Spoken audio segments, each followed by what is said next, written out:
Hi Joey. I'm doing this because I'm focused on staring at the camera because every single one of my videos I'm always looking down or somewhere else and I move my head towards it. And what I think we should do is you should stand behind the camera and I'll just make eye contact with you because obviously I cannot make eye contact with machines. That way it'll be really creepy for everyone. And I'm going to try to edit this video a lot. So I'm sorry for my terrible editing. And today I want to talk about probably one of the most exciting things that happened to me this week was when I was reading Ulrich von Lichtenstein's In the Service of Women, and I cannot begin to tell you how insane this is. So basically, Ulrich falls in love with a princess who is older than him and also married. But that doesn't stop him. Ulrich managed to become a page in her court so that he could see her and touch the same things that she touched. Sometimes he was even able to steal away to his room with the very water that she had just washed her hands in, and he would secretly drink it. Creepy. Unbelievably creepy. But it gets creepier, so it's okay. He then tries to get into her court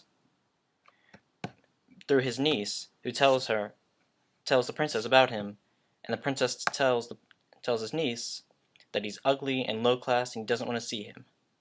And upon hearing this, Ulrich became overjoyed because she had noticed him. Next, he was able to get into a riding party, and he got his horse right next to her, tried to talk to her, but he became tongue-tied. And the princess thought that he was such a bore that she pulled out a lock of his hair as she got off her horse. No, I kind of like her.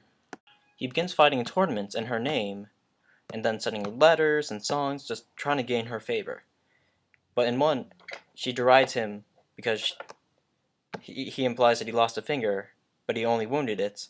So Ulrich responds by having his friend cut off his finger and sending it to her. The princess was evidently so impressed with the power that she had over Ulrich that she sent back a message that she would look at it every day. Different times, but I'm not sure this is a very good relationship. He does very well in these tournaments, so the princess decides to drop a rope down her window so he can come visit her. But while he climbs up the rope, she drops it and he falls into the stinking moat. And I like her again. She commits him to go on crusade in her name, but when she finds out he's actually going to do it, she calls it off and offers him her love, which is just a few kisses. And he's been doing this for 15 years. And the point of this is, he's not doing this for sex, he's doing it for the ideals of suffering and yearning and true love. I love this. Oh yes, we forgot one thing. Ulrich mentions that in the middle of his spectacular 5-week joust, he stopped off for 3 days to visit the wife and kids. He was married. He was married.